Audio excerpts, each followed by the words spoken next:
आप सभी का स्वागत है आपके अपने चैनल चौका इंडस्ट्रियल एकेडमी पे। उम्मीद करते हैं आप अपने घरों में सुरक्षित होंगे, सेफ होंगे। और आज का वीडियो बहुत ही अहम है, ख़ास तौर से उन तलबा के लिए जो उर्दू से अपना फ्यूचर, अपना मुस्तकबिल बनाना चाहते हैं।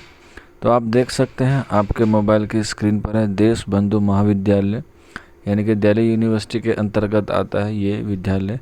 इसमें 22 मार्च 2022 को जो है वैकेंसीज निकली हैं असिस्टेंट प्रोफेसर की। हालांकि इसके बारे में मैंने आपको काफ़ी पहले अपने सोशल मीडिया प्लेटफॉर्म से आपको इस बारे में इन्फॉर्म कर दिया था। Social media like Instagram, WhatsApp, Telegram, अगर कोई बच्चा जुड़ना चाहता है तो सभी का लिंक आपको नीचे डिस्क्रिप्शन में मिल जाएगा।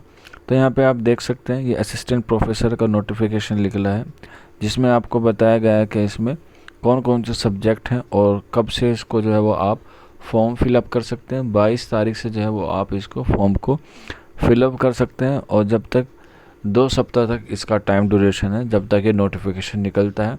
आप जाकर ऑफिशियल वेबसाइट से भी इसे डाउनलोड कर सकते हैं, सारी चीज़ें वहाँ आपको मिल जाएंगी। हालांकि आज का जो हमारा मेन मकसद है वीडियो बनाने का, वो इसके बारे में ज़्यादा तफसील से नहीं है कि इसका फॉर्म क्या है, इसकी सैलरी क्या है, या इसके साथ आपको क्या क्या फैसिलिटीज़ मिलेंगी।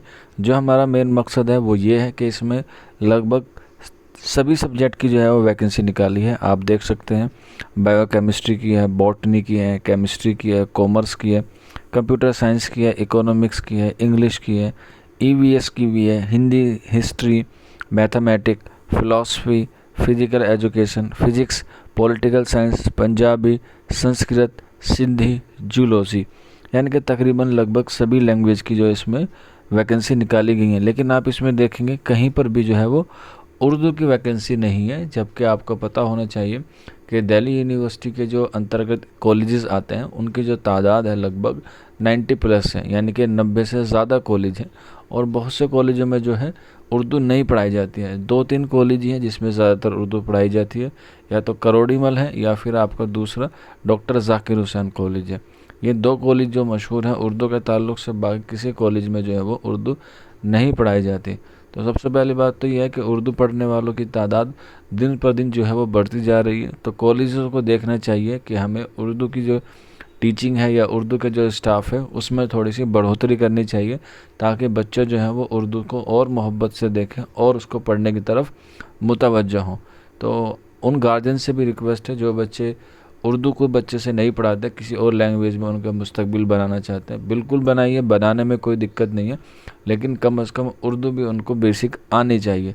तो आपको पता भी होगा कि दिल्ली यूनिवर्सिटी के जो एंट्रेंस होते हैं उसमें चाहे हम बात करें हिंदी की, संस्कृत की या इंग्लिश की, या कह सकते हैं आप लोग हिंदी, पंजाबी, सिंधी वगैरह की, तो उसमें एंट्रेंस में भी इन सवालों के जवाब नहीं आते। मान लीजिए कोई बच्चा संस्कृत से पढ़ना चाहता है, बीए ऑनर्स संस्कृत से करना चाहता है, या हिंदी से करना चाहता है, या उर्दू से करना चाहता है, तो इन लैंग्वेजेस के उसमें एक भी सवाल नहीं होता, जनरल सवाल होते हैं। लाइक इंग्लिश होता है, मैथमेटिक होता है, रीजनिंग होता है, करंट अफेयर्स होता है, जीएस वगैरह होती है। होने चाहिए, कोई दिक्कत नहीं, जैसा आपका पैटर्न है आप उसे वैसे ही बनाइए। लेकिन जो बच्चा जिस पढ़ाई करना चाहता है, मान लीजिए कि वो संस्कृत से करना चाहता है, तो उसे कम से कम 20-25 क्वेश्चन उसके संस्कृत के भी होंगे। तो इससे क्या होगा, तालमेल जो है वो बना रहेगा। अब तालमेल बना रहेगा तो जाहिर सी बात है उसे बीए में जब वो जाएगा तो उसे थोड़ी सी मालूमात हो जाएगी। इसी तरह से उर्दू में देख लीजिएगा कि बच्चा जो है वो उर्दू पढ़ना चाहता है, लेकिन उसके एंट्रेंस टेस्ट में जो है वो उर्दू ही नहीं आएगा, तो फिर कैसे काम चलेगा। हालांकि जेएनयू के जो बीए ऑनर्स है वहाँ पर उर्दू नहीं है, दिल्ली यूनिवर्सिटी में है, और अच्छी यूनिवर्सिटी है दिल्ली यूनिवर्सिटी। हम ये नहीं कह रहे कि बुरी है या ख़राब है, बहुत अच्छी यूनिवर्सिटी है दिल्ली यूनिवर्सिटी।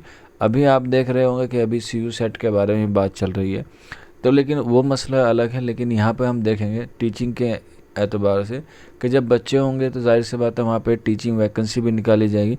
लेकिन अब आप देखें कि जिस कॉलेज में हिंदी भी हो सकती है, संस्कृत भी हो सकती है, सिंधी भी हो सकती है, इंग्लिश भी हो सकती है, हम ये नहीं कह रहे कि इन्हें तो आप इन्हें रिमूव कर दीजिए या इन्हें हटा दीजिए। लेकिन जब ये 4-5 लैंग्वेज हैं जो यहाँ पर अवेलेबल हैं देश बंधु कॉलेज में, देश बंधु यूनिवर्सिटी का जो दिल्ली यूनिवर्सिटी का जो कॉलेज है देश बंधु, तो क्या इसमें उर्दू नहीं हो सकती। जब उर्दू के बच्चे होंगे तो स्टाफ की भी ज़रूरत पड़ेगी। तो इसीलिए आप देखेंगे कि उर्दू के साथ जो बहुत बड़ा भेदभाव हो रहा है, बहुत बड़ा पार्शियलिटी हो रही है उनके साथ, कि उनको उर्दू को जो है उसका वो मुकाम नहीं दे रहे हैं लोग जो उसका असल में है। तो आप तमाम लोगों से दरख्वास्त है कि इसके लिए थोड़ी सी आप लोग आवाज़ बुलंद करें।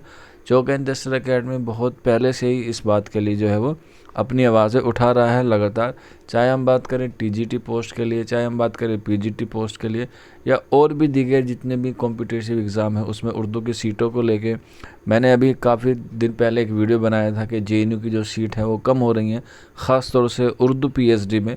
तो ये भी देखने वाली बात है कि उर्दू की जो सीटें हैं वो लगातार बुनियादी चीज़ पे कमज़ोर हो रही हैं कि पहले बच्चों को जो है वो सीट नहीं मिलेगी तो फिर हम टीचर को कहाँ से रखें, यानी कि आने वाला जो मुस्तकबिल है उसमें थोड़ी सी प्रॉब्लम आ सकती है। तो आप लोग हैं, आप लोगों को ज़िम्मेदारी है, ये किसी एक एकेडमी की ज़िम्मेदारी नहीं है, ये पूरे मुल्क की ज़िम्मेदारी है, चाहे वो किसी भी मज़हब किसी भी जात से ताल्लुक़ रखता हो, क्योंकि कोई भी ज़बान जो है वो किसी की मजहबी ज़बान नहीं हो सकती। तो इसीलिए जो है यहाँ पे आपको देखना होगा कि जब इतने सारे सब्जेक्ट की वैकेंसी निकाली है, किस सब्जेक्ट में एक एक निकाली है, किसी में दो दो निकाली है, तो आप उर्दू में एक भी निकाल दें या दो भी निकाल दें तो वो भी सफिशेंट रहेगा। एटलीस्ट ये तो रहेगा कि भाई हाँ वैकेंसी निकाली है और बच्चे उसको एग्ज़ाम देने के लिए या उसका इंटरव्यू देने के लिए जाना चाहते हैं। सिलेक्शन हो या ना हो वो तो बाद की बात है, लेकिन आप जो है वो पहले से ही दरवाज़े बंद कर देंगे वैकेंसी ना निकाल के, तो फिर बच्चे आगे कैसे जाएंगे, वो कैसे प्रोग्रेस करेंगे। अभी आपने देखा होगा बच्चा एमफिल करते आता है, पीएचडी में एडमिशन ले लेता है और फिर नेट भी क्वालिफाइंग कर लेता है, तो उसके लिए तो यही है ना कि उसे असिस्टेंट प्रोफेसर बनना है। तो उसकी जो दरवाज़ा है असिस्टेंट प्रोफेसर के बाद वो बंद हो गया। अब जब वैकेंसी ही नहीं आएगी तो उसको नौकरी कहाँ से मिलेगी, जॉब कहाँ से मिलेगी, उसको अपना टैलेंट दिखाने का जो मौका है वो कहाँ से फराहम होगा।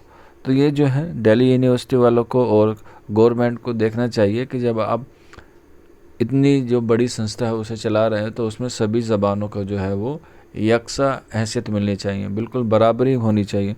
यहाँ पे आप देख सकते हैं इंग्लिश की भी वैकेंसी है, हिंदी की भी वैकेंसी है, संस्कृत की भी वैकेंसी है, सिंधी की नहीं है। क्या बच्चे और कोई ज़बान नहीं पढ़ना चाहते, बंगाली नहीं पढ़ना चाहते, उर्दू नहीं पढ़ना चाहते, उड़िया नहीं पढ़ना चाहते? बिल्कुल पढ़ना चाहते हैं, क्योंकि जब आप इतने बड़े शहर में, दिल्ली जैसा शहर है, वहाँ पे बच्चे इसीलिए तो आते हैं कि यहाँ पे तालीम का निज़ाम जो है वो अच्छा है, बहुत अच्छा है। यहाँ पे और भी तमाम लोग जो आएंगे वो ज़बान एक दूसरे की सीखेंगे, आपसे प्यार बढ़ेगा, मोहब्बत बढ़ेगी, इससे तो मुल्क में जो है वो अमन चैन कायम होगा। आप जो है वो एक सब्जेक्ट को जो इस तरह से निगलेक्ट कर देंगे तो फिर कैसे काम चलेगा।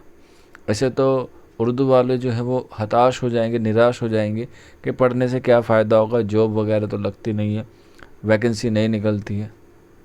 तो ये बात ज़रा सोचने वाली है, आप लोग भी सोचिए, इसके लिए आप जो है वो आवाज़ बुलंद कीजिए। आपके मन में कुछ राय है या कुछ आइडियाज़ हैं उसके ताल्लुक़ से तो आप हमें नीचे कमेंट्स बॉक्स में बता सकते हैं, या फिर आप हमारे व्हाट्सअप नंबर 9045220432 पे जो है हमसे रब्ता या कॉन्टैक्ट कर सकते हैं।